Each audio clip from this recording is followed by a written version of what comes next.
حطيتوا السلم على الجريدة؟ لسه شو حطه والله ما بعرف. مش في السلاف على البرج؟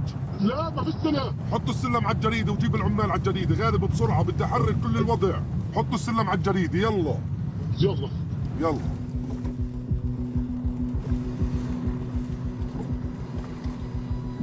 En Cisjordanie, voici à quoi ressemble le chemin du travail.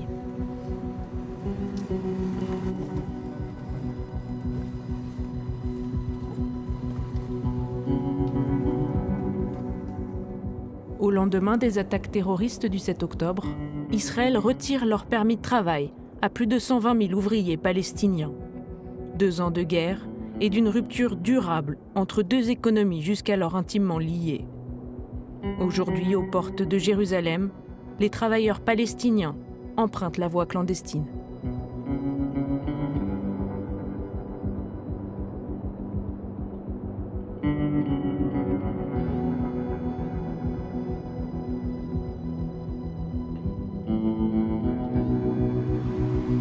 Il faut être rapide. Un premier guetteur ouvre la voie.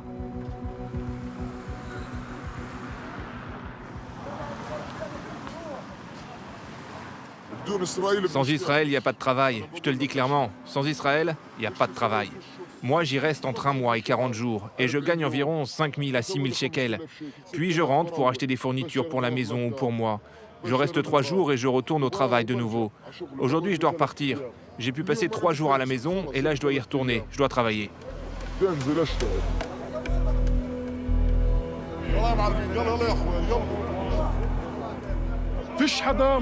Personne ici n'est content de sauter ce mur pour aller travailler. Personne n'est content. Tous ici sont obligés de faire ça pour pouvoir vivre. Il n'y a pas de travail en Cisjordanie. Pas de travail. On travaille dans la construction. On ferait n'importe quel travail de l'autre côté. Ici, il y a 4 ou 5 personnes qui sont mortes. L'armée les a tuées. Les gardes frontières leur ont tiré dessus. Soudain, le guetteur repère l'armée. Il faut redescendre rapidement.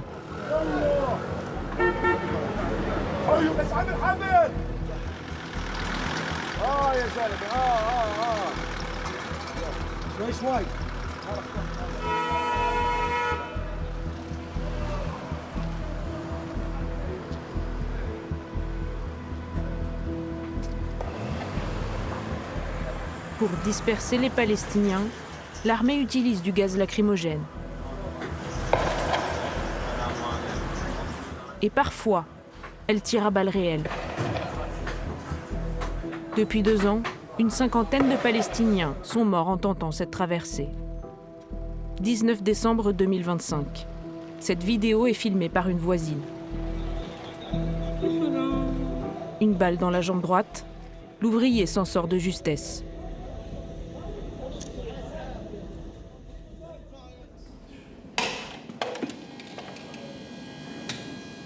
Le 5 octobre dernier, Saïd a connu le même sort.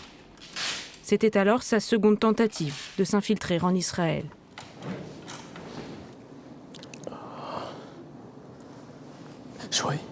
Depuis, il enchaîne les exercices de rééducation avec son thérapeute. Pour rééduquer sa jambe gauche et pour apprendre à vivre sans sa jambe droite.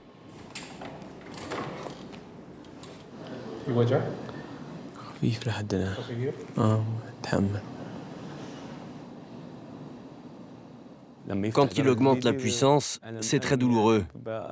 Je hurle de douleur, comme s'il cassait un os.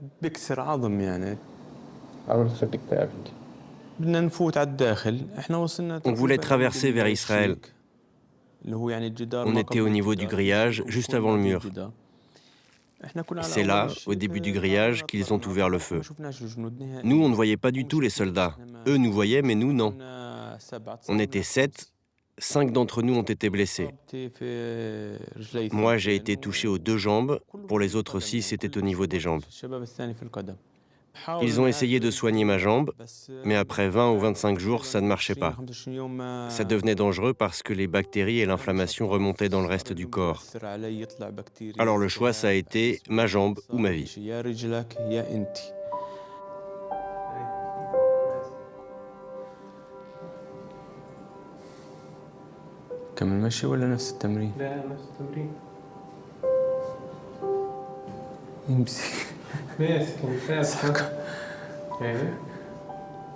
Saïd entame un long chemin vers la rééducation.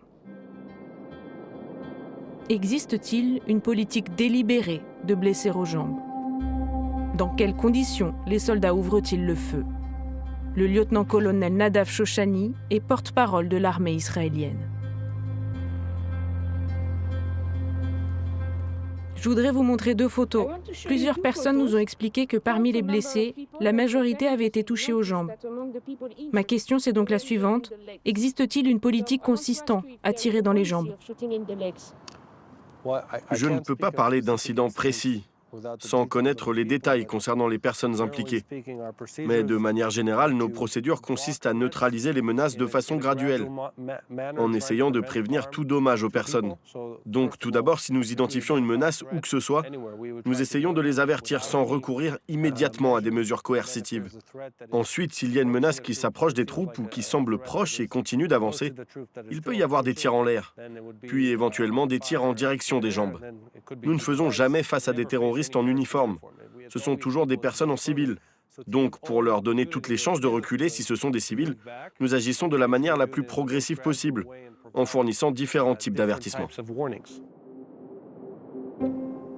Responsable de la police militaire aux frontières, le ministre d'extrême droite Itamar Ben-Gvir assume pourtant sa politique répressive.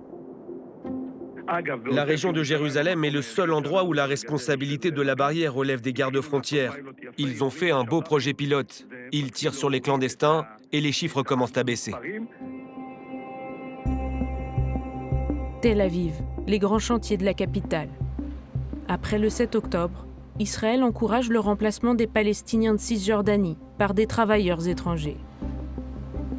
Sur ce chantier, Daniel Elfaman emploie plus de 150 ouvriers. La plupart d'entre eux sont chinois. Mais le chef d'entreprise confie ne pas pouvoir se passer d'une main-d'œuvre arabe. Celle, dit-il, des Arabes israéliens. Ils sont aussi appelés Palestiniens citoyens d'Israël et représentent 20% de la population du pays. Dans cet appartement, vous pouvez voir que le travail d'enduit, c'est les Chinois qui le font. Les barrières là-bas, c'est le travail des Arabes israéliens. L'électricité, c'est aussi des Arabes israéliens. Il y a une bonne coopération entre les travailleurs israéliens et les travailleurs étrangers. Nous n'avons pas de Palestiniens, mais nous avons des Arabes israéliens et des Chinois. Et au bout du compte, il y a une belle harmonie entre tout le monde. Régulièrement, les autorités israéliennes contrôlent les ouvriers des chantiers. S'ils trouvent parmi eux des clandestins de Cisjordanie occupés, ils seront arrêtés. Leurs patrons écoperont d'amendes et les chantiers pourraient fermer. Il n'y a aucun ouvrier des territoires, 0 ouvrier. Il n'y en a pas avec des permis et je n'en connais pas. Nous, on n'en a pas. Mais est-ce que des travailleurs sans permis essayent quand même de venir travailler? Non, il n'y en a pas ici. On a mis en place un programme spécial. Si un travailleur n'a pas de carte d'identité ou de passeport, il ne peut pas accéder au site. On ne plaisante pas avec ces choses-là. Mais alors que nous filmons en caméra discrète sur un chantier voisin, un entrepreneur arabe détaille un système de faux papiers pour les Palestiniens. Ils se procurent des fausses cartes d'identité, des prénoms arabes normaux, mais de fausses identités israéliennes, juste pour pouvoir accéder au chantier. Et nous, on est au courant, mais on essaye d'aider. On ne les dénonce pas, car on sait qu'ils sont là pour gagner leur vie. Ce ne sont pas des délinquants.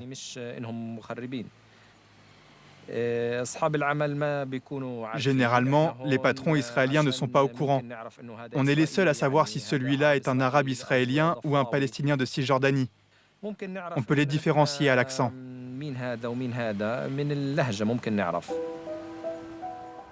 Des travailleurs sous une fausse identité, moyennant une part de leur salaire versée à ceux qui font office de prête-nom.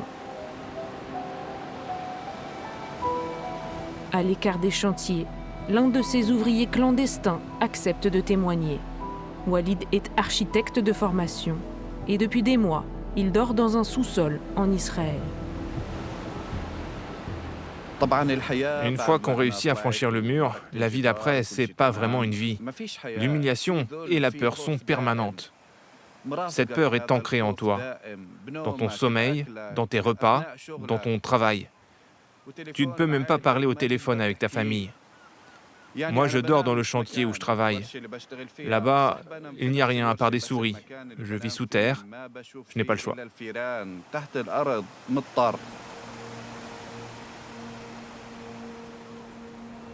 Walid craint les contrôles de police. C'est la première fois qu'il s'aventure sur la plage. La mer, c'est un sentiment indescriptible. C'est la vie. Une odeur qu'on n'a jamais sentie. On entend parler de la mer, mais on ne la voit jamais.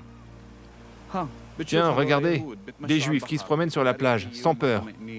Pour nous, c'est impossible. Moi, je ne peux pas y aller. C'est une injustice.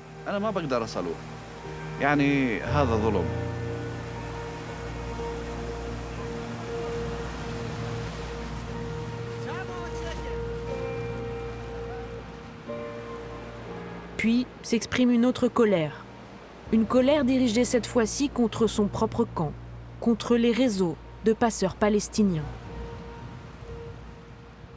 C'est vrai qu'il y a de l'exploitation. Bien sûr qu'il y a de l'exploitation. Celui qui me fait passer et me conduit jusqu'à mon lieu de travail touche 700 à 800 shekels par personne. Ce n'est pas de l'exploitation, ça? Bien sûr que si. On s'exploite entre nous.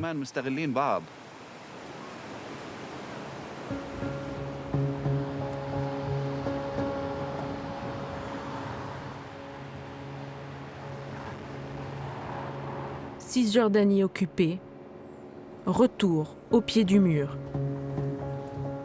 Ici, les passeurs font la loi. L'homme sous ce manteau noir dirige la filière. Son téléphone sonne constamment. هاي التليفونات بلشت تفضل يلا ايش يا ادهم طيب ما فيش والله على الدغري كلهم تمسكوا الشفرية فيش عنا على الدغري وقف الخط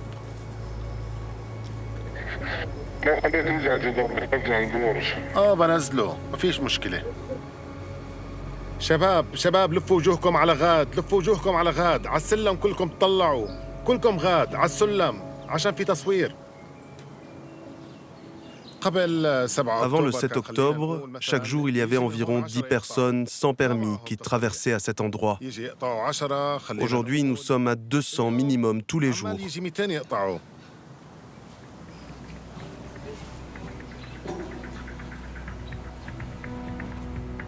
Ici, nous avons 3 shifts. Un shift de 6h du matin à 18h, ensuite de 18h à minuit et le dernier de minuit à 6h du matin.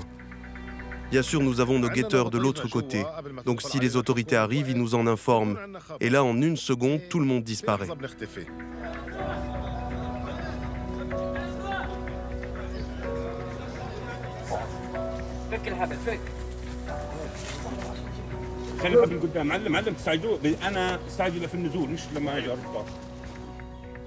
Un à un, les travailleurs s'engouffrent dans l'interstice. Les voilà de l'autre côté, Jérusalem-Est, à l'aplomb du même passage. Ici, un deuxième passeur les attend. Il leur indique de rejoindre des chauffeurs en contrebas, qui les conduiront jusqu'à leur lieu de travail. Coût de l'opération, 400 shekels, une centaine d'euros.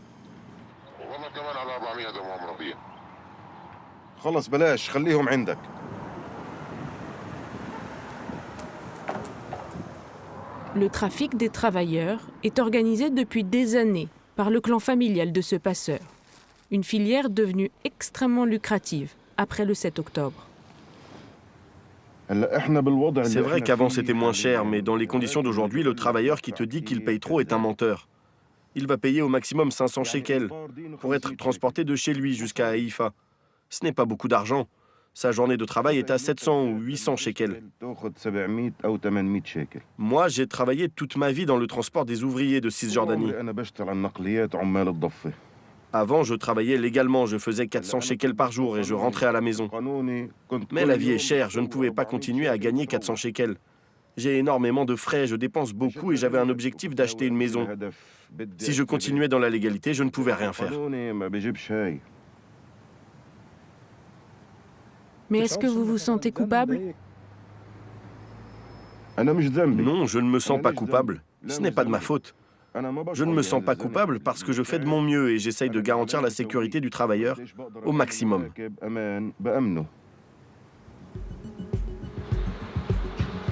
Pour une poignée de Palestiniens, franchir les barrages militaires reste une option. Israël autorise l'entrée à environ 8000 travailleurs, dont les métiers sont jugés essentiels. Nous sommes ici au point de passage de Kalandia, entre Ramallah et Jérusalem. Ibrahim Boulos attend son tour. Maintenant, il est 7h43 et je dois attendre jusqu'à 8h pour pouvoir passer. 8 heures, c'est aussi l'heure à laquelle ouvre l'école chrétienne où enseigne Ibrahim. Alors, chaque jour, il emprunte ce long terminal, direction Jérusalem. Pour passer le checkpoint, il nous faut un permis. L'obtention de ce permis n'est pas facile. C'est seulement pour certaines catégories de personnes, comme les profs ou les médecins. Certains considèrent ce permis comme exceptionnel, d'autres le voient comme un privilège ou une chance. Mais personne ne sait comment on peut l'obtenir. Certains continuent d'essayer, mais ce permis n'est jamais garanti. Les écoles chrétiennes de Jérusalem savent leur situation précaire. Pendant 2 semaines après Noël, elles ont fait grève pour protester contre l'annulation des permis de travail de 171 enseignants originaires de Cisjordanie occupée. Désormais, les cours ont repris, mais les conditions restent strictes. Depuis le 7 octobre, il nous est interdit de passer la nuit en Israël. Avant, les ouvriers dormaient sur place et se réveillaient dans leur chantier. Les profs pouvaient prendre une location à Jérusalem pour aller à l'école sans passer chaque jour par le checkpoint. Désormais, tout ça est interdit. Il est strictement interdit de passer la nuit en Israël. Désormais, nous devons revenir en Cisjordanie, dans les zones de l'autorité palestinienne. On doit s'enregistrer sur l'application ou avec notre carte magnétique pour valider la sortie d'Israël. Et cette démarche, on doit la refaire tous les jours.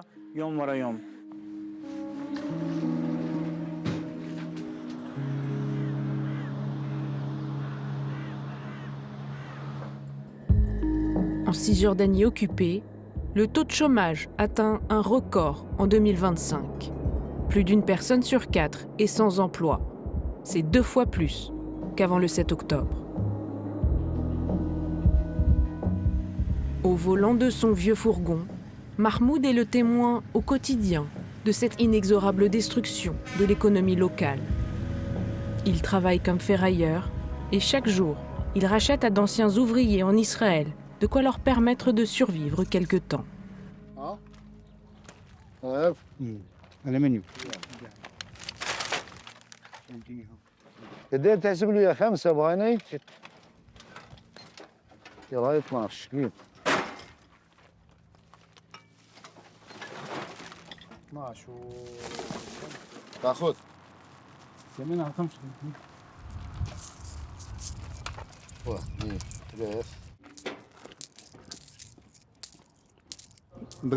Avant, je travaillais en Israël dans l'agriculture et ici, je voulais aussi travailler dans l'agriculture, mais tout s'est arrêté. Vous avez des enfants? J'ai 4 enfants. Ça fait beaucoup de dépenses. Une de mes filles est à l'école en CE2. Elle a besoin de 10 shekels par jour pour l'école. Il me faut aussi 50 shekels pour la nourriture et puis il y a le gaz et l'électricité. À la fin, il faudrait 200 shekels par jour.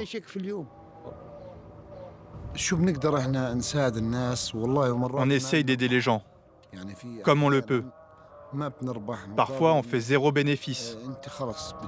Parce que quand on voit les conditions catastrophiques des gens, comme lui qui ramasse les canettes de boissons du matin au soir pour 30 shekels, que Dieu soit avec lui.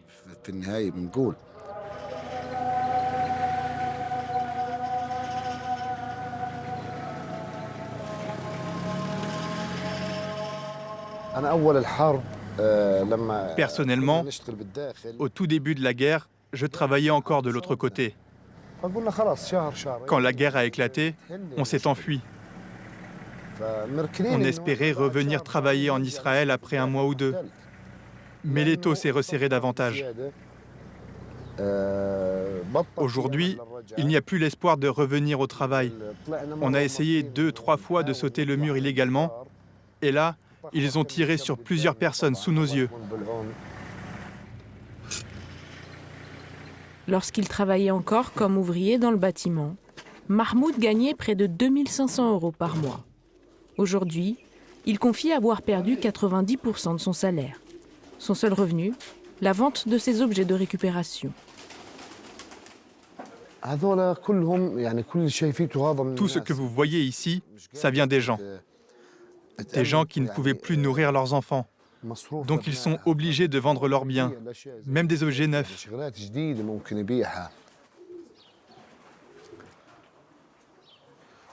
Certains vont même démonter leur porte en métal pour la vendre.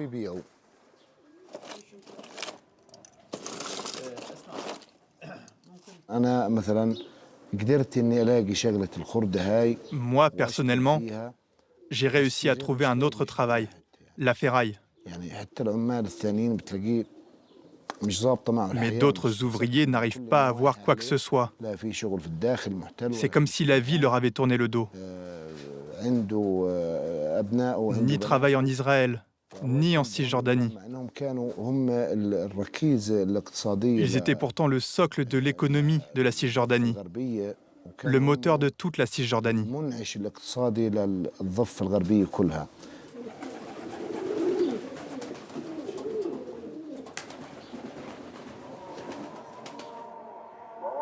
Sans Israël, l'économie palestinienne peut-elle subsister?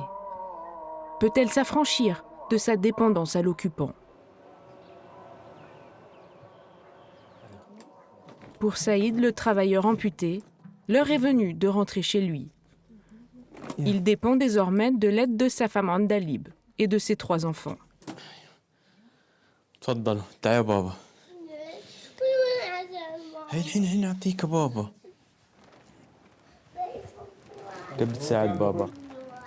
بالليل يعني على المغرب أو العشاء يعني أصور له مساج مثلا. شو كمان؟ بس هذا يوم أوديه الحمام. شاطر. جيب لي عرباي نروح على الحمام. شاطر. Un petit garçon comme celui-là, il me demande toujours « Elle est passée où ta jambe ?» Et je ne sais pas quoi lui répondre, alors je lui dis qu'elle est chez le docteur.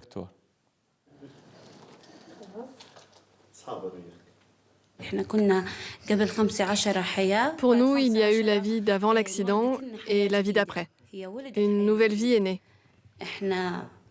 On a dû se battre pour que Saïd reste en vie, plutôt que de se battre pour garder sa jambe. Saïd, dans toute son identité, restera en vie. Et pour moi, c'est vraiment une nouvelle vie, de nouvelles responsabilités. Mais ce nouveau, pour nous, c'est une bénédiction de Dieu. Que mon mari soit là, avec moi, entouré de nos enfants, dans notre maison. Cette jambe, comme je le disais à mes enfants, elle nous a devancés au paradis.